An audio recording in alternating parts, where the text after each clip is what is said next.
Hello, hello friends.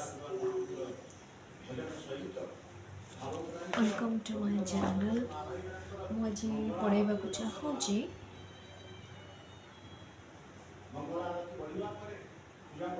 ପାଠ 3 class 1 Odia medium. ଆସ କାହାଣୀ ଶୁଣିବା। ପ୍ରସଙ୍ଗ ହେଉଛି ଆମ ପରିବାର। ଆଉ ଆମେ ଯେଉଁ ବିଷୟଟା ପଢ଼ିବା ତା ନାଁ ହେଉଛି ମୁନି ଦେଲା ହସି।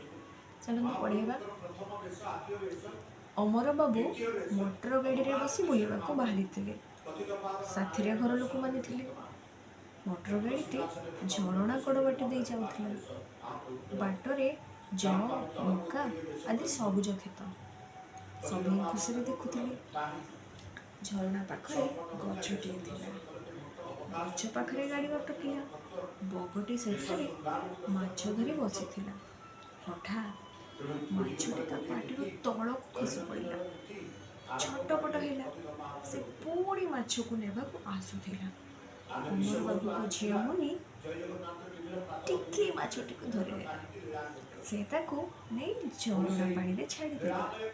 ମାଛଟି ଖୁସି ହୋଇ ମୁନିକୁ ଚାହିଁଲା। ମୁନି ତାକୁ ଦେଖି ହସିଲା। ମାଛଟି ପାଣି ଭିତରକୁ ମନ ଖୁସିରେ ଚାଲିଗଲା। ଭଲ ଲାଗିଲା ନା ଗପଟା? ଛୋଟ ଗପ, ଛୋଟ ପିଲାଙ୍କ ପାଇଁ। ଛୋଟ ପିଲାଙ୍କୁ ନିଶ୍ଚୟ ଗପ ବହୁତ ଛୋଟ ପିଲା ଏବେ ତ ଛୋଟ ପିଲାଙ୍କର ବହୁତ ଲଙ୍ଗ୍ ଗପ ଶୁଣିବାକୁ ଆଗ୍ରହ ନାହିଁ। ତାଙ୍କ ପାଇଁ ଛୋଟ ଗପ ବହୁତ ଭଲ। ଆଉ ସେ ଖୁସିରେ ଶୁଣିବେ, ଜୀବଜନ୍ତୁଙ୍କ ପ୍ରତି ଦୟା ଦେଖାଇବେ। ରହୁଛି, ନମସ୍କାର।